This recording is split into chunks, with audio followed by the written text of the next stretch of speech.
আলাইকুম, আমি Sadia. War the world news চ্যানেলে আপনাকে স্বাগত। শুরুতেই জানাবো আজকের গুরুত্বপূর্ণ আপডেট সংবাদগুলোর শিরোনাম। বাবুবাজারের ১৪ তলা ভবনে আগুন। তারেক রহমান ভোটার হবেন ২৭ ডিসেম্বর। চকবাজারে মেস রুম থেকে যুবকের ঝুলন্ত মরদেহ উদ্ধার। গণমাধ্যমের ওপর হামলা মানে গণতন্ত্রের ওপরে হামলা, সাকি। নিজের দল বিলুপ্ত করে বিএনপিতে যোগ দিলেন এহসানুল হুদা। এনসিপি থেকে পদত্যাগ করা সেই নেতা নির্বাচন করছেন গণ অধিকার পরিষদ থেকে। এই ছিল আজকের গুরুত্বপূর্ণ আলোচিত সংবাদের শিরোনামগুলো।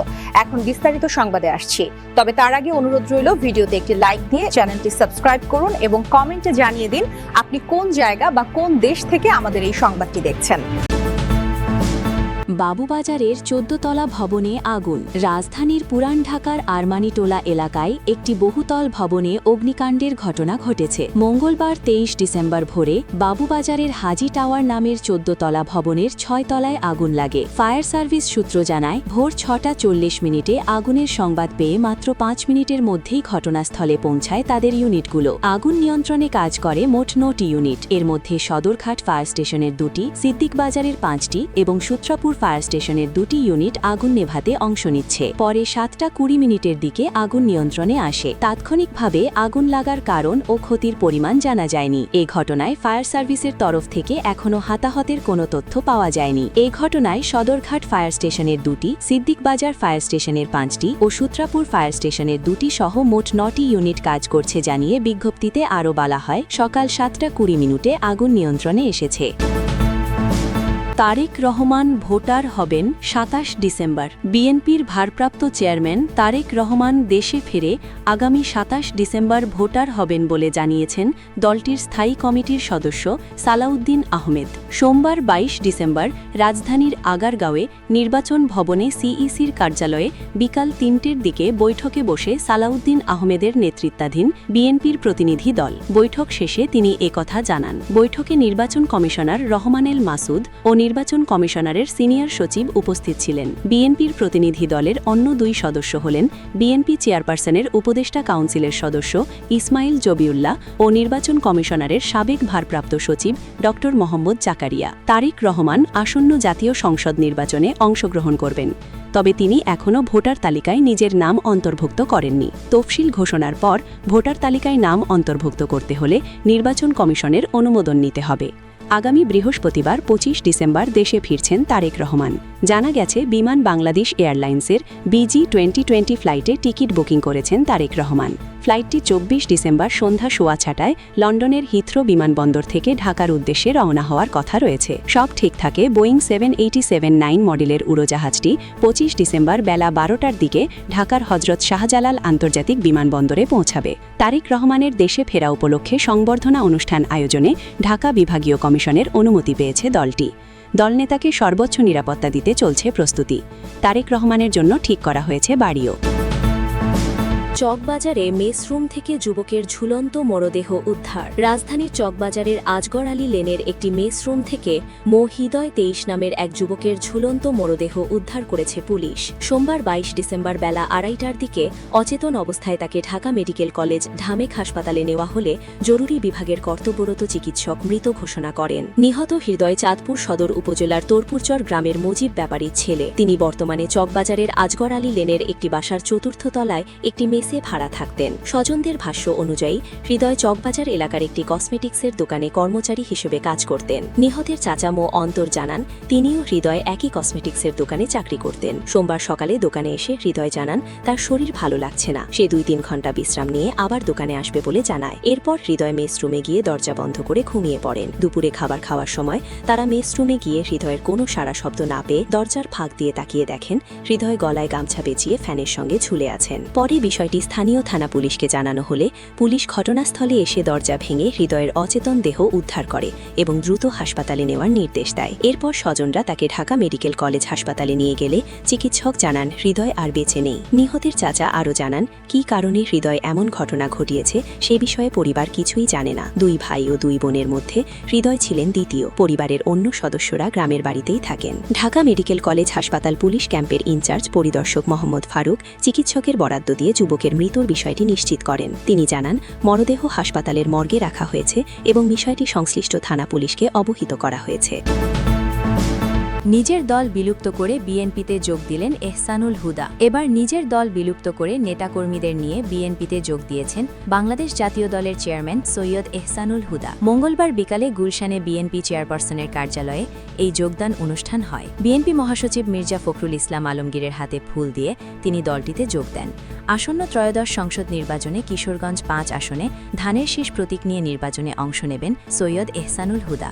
নবাগতদের অভিনন্দন জানিয়ে বিএনপি মহাসচিব বলেন, বাংলাদেশ জাতীয় দলের চেয়ারম্যান সৈয়দ এহসানুল হুদা সহ তার নেতাকর্মীদের নিয়ে আজকে বিএনপির সঙ্গে যুক্ত হলেন। আমাদের ভারপ্রাপ্ত চেয়ারম্যান তারেক রহমান সাহেবের বলিষ্ঠ নেতৃত্বের প্রতি আস্থা প্রকাশ করে এবং একই সঙ্গে দলের প্রতিষ্ঠাতা জিয়াউর রহমানের 19 দফা কর্মসূচি এবং চেয়ারপারসন দেশনেত্রী বেগম খালেদা জিয়ার প্রতি আস্থা রেখে তারা বিএনপিতে আনুষ্ঠানিকভাবে যোগ দিলেন। আমরা আশা করছি তাদের এই যোগদান বিএনপিকে আরও শক্তিশালী করবে। বিএনপিতে যোগ দিয়ে সৈয়দ এহসানুল হুদা বলেন, বিএনপি জাতীয়তাবাদী আদর্শে বিশ্বাসী দল। আমরা এই মুহূর্তে দেশের এই ক্রান্তিকালে গণতন্ত্রের পথে আমরা বিএনপিতে যোগ দিলাম।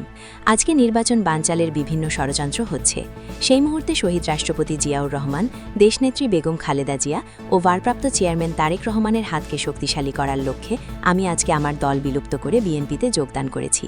আশা করছি অতীতে যেভাবে রাজপথে সংগ্রাম করেছি, একটি সুন্দর বাংলাদেশ 31 দফার আলোকে বিনির্মাণের যে স্বপ্ন দেখছি, সেই স্বপ্ন বাস্তবায়নে কিঞ্চিত ভূমিকা রাখতে পারব। অনুষ্ঠানে বিএনপির স্থায়ী কমিটির সদস্য নজরুল ইসলাম খান উপস্থিত ছিলেন। গণমাধ্যমের ওপর হামলা মানে গণতন্ত্রের ওপরে হামলা। সাকি গণসংহতি আন্দোলনের জিএসএ প্রধান সমন্বয়ক জোনায়েদ সাকি বলেছেন, গণমাধ্যমের ওপর হামলা মানে গণতন্ত্রের ওপর হামলা। সোমবার 22 ডিসেম্বর রাজধানীর জাতীয় প্রেস ক্লাবের সামনে গণসংহতি আন্দোলনের উদ্যোগে আয়োজিত প্রতিবাদ সমাবেশে তিনি এই কথা বলেন। জোনায়েদ সাকি বলেন, জুলাই গণ অভ্যুত্থানের রায় ছিল বাংলাদেশ একটি গণতান্ত্রিক রাষ্ট্র হবে। এখানে রাজনৈতিক দলগুলোর মধ্যে মতপার্থক্য থাকবে, কিন্তু কোনো জবরদস্তি কায়েম করা চলবে না। গণমাধ্যমের ওপর হামলা মানে গণতন্ত্রের উপরে হামলা, আর একটি রাষ্ট্র যে গণতন্ত্রের উপর দাঁড়িয়ে আছে তার উপর হামলা। তিনি বলেন, ওসমান হাদিকে হত্যা করা হয়েছে এবং তার শাহাদাতের মধ্য দিয়ে মানুষের মধ্যে শোক এবং ক্ষোভের জন্ম হয়েছে। আজকে বাংলাদেশের মানুষ ওসমান হাদির হত্যার বিচার চায়। মানুষ ক্ষুব্ধ এবং এই ক্ষোভকে কাজে লাগিয়ে একদল গোষ্ঠী তাদের নিজস্ব রাজনৈতিক লক্ষ্য পতিত ফ্যাসিস্টদের দেখিয়ে গণতন্ত্রের পথে না হেঁটে তারা নিজেরা আর একটা ফ্যাসিবাদী গোষ্ঠী হয়ে উঠতে চায়।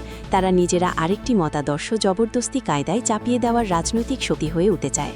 এজন্য তারা বিশেষ লক্ষ্য নিয়ে সংবাদ মাধ্যম ও সাংস্কৃতিক সংগঠনে হামলা করছে। তারা রাতের বেলায় ঘোষণা দিয়ে পত্রিকা অফিস পুড়িয়ে দিচ্ছে। আমরা দেখলাম সরকার সেক্ষেত্রেও রহস্যজনকভাবে নীরব। সরকারের কোন কোন উপদেষ্টা সেখানে গিয়েছেন এবং কী দায়িত্ব পালন করেছেন, সেই জবাবদিহি সরকারকে করতে হবে। যারা ভয়ের রাজত্ব কায়েম করতে চায়, সরকার কি সেটাকে পৃষ্ঠপোষকতা দিচ্ছে? তিনি বলেন, নির্বাচন বানচালের জন্য যারা তৎপর হয়ে উঠেছে, সরকারকে তাদের বিচার করতে হবে। যারা প্রথম আলো, ডেইলি স্টার সহ বিভিন্ন সাংস্কৃতিক সংগঠনের উপর হামলা করেছে, তাদেরকেও বিচারের আওতায় আনতে হবে। তিনি আরও বলেন, ওসমান হাদির ওপর হামলাকারীদের সুনির্দিষ্ট তথ্য সরকার দিতে পারছেন না। আজকে এই পরিস্থিতি যদি অব্যাহত থাকে, তাহলে পতিত ফ্যাসিস্টরা বাংলাদেশের মানুষের মধ্যে আবারও ভয় ধরিয়ে সামনে আমাদের গণতান্ত্রিক উত্তরণের কাজকে ধ্বংস করে দিতে পারে। তারা নির্বাচন বানচাল করতে চায়, এটা অত্যন্ত পরিষ্কার ঘোষণা। এবং ওসমান হাদিকে হত্যা করে তারা আরও অনেককে হুমকি দিয়ে এবং এই ধরনের হামলা চালিয়ে এমন একটা ভীতিকর অবস্থা সৃষ্টি করতে চায় যাতে এখানে নির্বাচনের কোনো পরিবেশ না থাকে। গণতন্ত্র মঞ্চের এই নেতা বলেন, কে কখন গুলিবিদ্ধ ও হামলার শিকার হবেন, কিন্তু সরকার নিরাপত্তা দিতে পারছে না। পতিত ফ্যাসিস্টরা বাংলাদেশের মধ্যে একটা অরাজকতা সৃষ্টি করতে চায়, নির্বাচন বানচাল করে অনিশ্চয়তার দিকে ঠেলতে চায়। তারা বাংলাদেশের মানুষের মধ্যে প্রমাণ করতে চায় যে তারা না থাকলে দেশ অরাজক হয়ে যায়। বাংলাদেশে এখন এটাই তাদের লক্ষ্য। তারা এখনও দেশকে ধ্বংস করা থেকে সরে আসেনি। তারা এ দেশকে আবারও চূড়ান্ত বিপর্যয়ের দিকে নিয়ে যেতে চায়। পতিত ফ্যাসিস্টরা বসে নেই, তারা বাংলাদেশের অভ্যুত্থান অভ্যুত্থানকে ধ্বংস করতে চায়। সাকি আরও বলেন, বাংলাদেশের মানুষ আওয়ামী লীগের জাতিবাদী ফ্যাসিবাদ গ্রহণ করেনি। কোনো একটি শক্তি যদি আজকে ধর্মবাদী ফ্যাসিবাদ কায়েম করতে চায়, মানুষ সেটাকেও গ্রহণ করবে না। বাংলাদেশ পরিষ্কারভাবে গণতন্ত্রের পথে যাবে। এটাই অভ্যুত্থানের শত শহীদের রক্তের ঋণ। সরকারকে বলতে চাই, ওসমান হাদিকে যারা হত্যা করেছে তাদেরকে অবশ্যই গ্রেফতার করে বিচার করতে হবে। সমস্ত জুলাইয়ে যত হত্যা হয়েছে সবগুলোর বিচার করতে হবে। আপনারা সরকার বিচারের কাজকে যদি এগিয়ে নিতে না পারেন, ওসমান হাদির হত্যাকারীদেরকে যদি গ্রেফতার করতে না পারেন, তাহলে জবাবদিহি আপনাদেরও করতে হবে। এনসিপি থেকে পদত্যাগ করা সেই নেতা নির্বাচন করছেন গণ অধিকার পরিষদ থেকে। জাতীয় নাগরিক পার্টির কেন্দ্রীয় কমিটির দক্ষিণাঞ্চলের সংগঠকের পদে ছিলেন আরিফুল ইসলাম তালুকদার। তবে গেল ২৮ নভেম্বর এই পদ থেকে সরে দাঁড়ান। এবার তিনি জানালেন, গণ অধিকার পরিষদ থেকে তিনি নির্বাচন করছেন। এবার তিনি এক ফেসবুক পোস্টে বিষয়টি জানান। তিনি বলেন, আলহামদুলিল্লাহ, গণ অধিকার পরিষদ স্বকীয়তা ধরে রেখে আগামী নির্বাচনে অংশ নিবে, এটি নিশ্চিত করেই প্রার্থিতা করার সিদ্ধান্ত নিলাম। চাঁদপুর ৪ আসনে ফরিদগঞ্জ থেকে ট্রাক মার্কায় নির্বাচন করতে চলেছেন তিনি জানান, বাংলাদেশের রাষ্ট্রযন্ত্রে এখনও গত ১৭ বছরের সেটআপের বিরুদ্ধে আমার যে সংগ্রাম সেটি যুগপৎভাবে চলবে ইনশাআল্লাহ। শহীদ বীর ওসমান হাদির সম্মানে তার মতোই এই নির্বাচনে অংশ নিয়ে প্রতিবাদের কৌশল গ্রহণ করলাম। বাংলাদেশের ইতিহাসে এ প্রজন্মের যুগ নির্মাতা ভিপি নুরুল হক নূর নেতৃত্বাধীন দল থেকে নির্বাচন করছি বলে আমি গর্বিত। এর আগে গত ২৮ নভেম্বর এনসিপির আহ্বায়ক বরাবর একটি চিঠি দিয়ে এনসিপি থেকে পদত্যাগ করেছিলেন আরিফুল। তার অভিযোগ ছিল দল অভ্যন্তরীণ দুর্বলতা কাটিয়ে উঠতে পারেনি এবং বিভিন্ন জায়গায় ক্ষমতার অপব্যবহার, সিদ্ধান্তহীনতা ও অনিয়মের কারণে তিনি পদত্যাগ পাননি।